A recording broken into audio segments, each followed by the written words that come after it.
안녕하셨어요? 지혜로운 정약사입니다.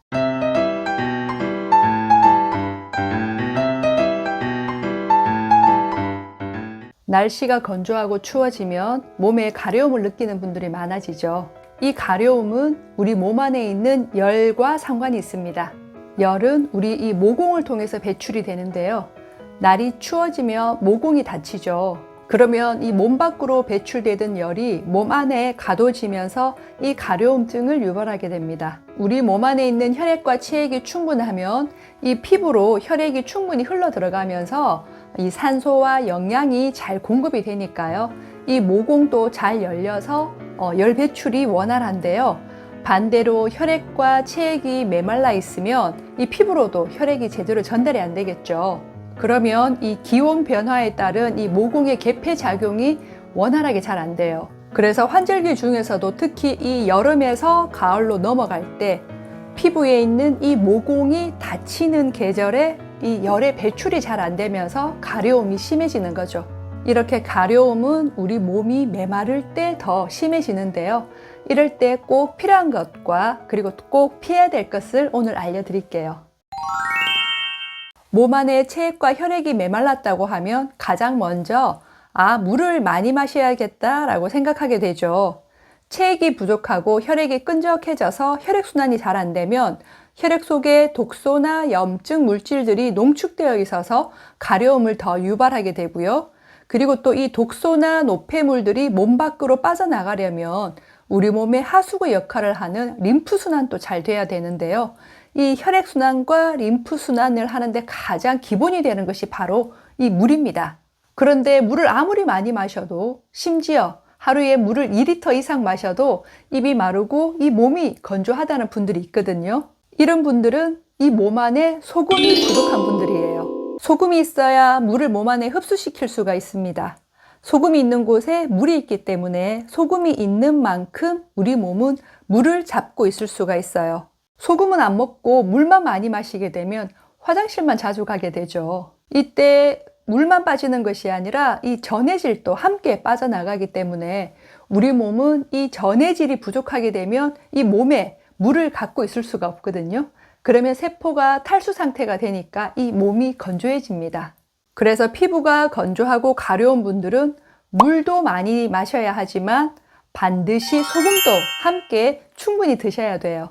소금물을 드시면 이 체수분이 늘어나고 혈액량도 늘어나면서 피부도 촉촉해지고 혈색도 좋아져요. 그런데 가려울 때 병원에서는 무조건 항히스타민제를 처방을 하죠. 히스타민은 외부 환경이 바뀌거나 이물질 등이 우리 몸에 침입을 했을 때 이를 방어하기 위해서 혈관을 확장시키고 또 혈액량을 늘려서 면역 물질들이 빨리 이동할 수 있도록 도와주는 물질인데요.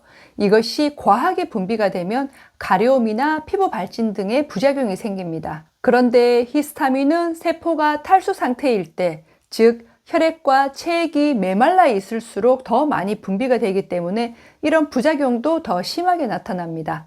그래서 히스타민을 많이 배출하게 하는 이 세포의 탈수 상태는 개선하지 않고 항히스타민제만 계속해서 먹게 되면 우리 몸은 이 인체의 항상성을 유지하기 위해서 히스타민을 더 많이 분비하게 되고요. 그러면 나중에는 이런 약을 먹어도 효과는 없고 가려움은 더 심해지게 돼요. 소금물은 이 세포의 탈수 상태를 개선해 주기 때문에 천년의 항히스타민제 역할을 합니다. 그래서 가려움 때문에 이런 항히스타민제를 드시고 있다면 먼저 소금물을 충분하게 드셔보시는 것이 좋습니다. 소금물에 대한 내용은 이 두 영상을 참고로 보시면 됩니다. 피부에 문제가 있는 분들은 장의 환경이 좋지 않아요. 이 장은 우리 몸에 필요한 수분을 흡수하는 곳이기도 하고요. 또 우리 몸에 불필요한 독소가 배출되는 곳이기도 하죠. 건강한 장 점막은 이 독소나 이물질들이 우리 몸에 들어오는 것을 막아줄 수가 있는데요. 이 손상된 장 점막은 이런 독소나 이물질이 혈류를 타고 우리 몸에 들어와서 염증 반응을 일으키게 합니다. 이 장 점막을 망치는 주범이 바로 당 독소입니다. 당 독소는 당과 단백질, 지방들이 주로 굽고 볶고 튀기는 과정에서 만들어지는데요.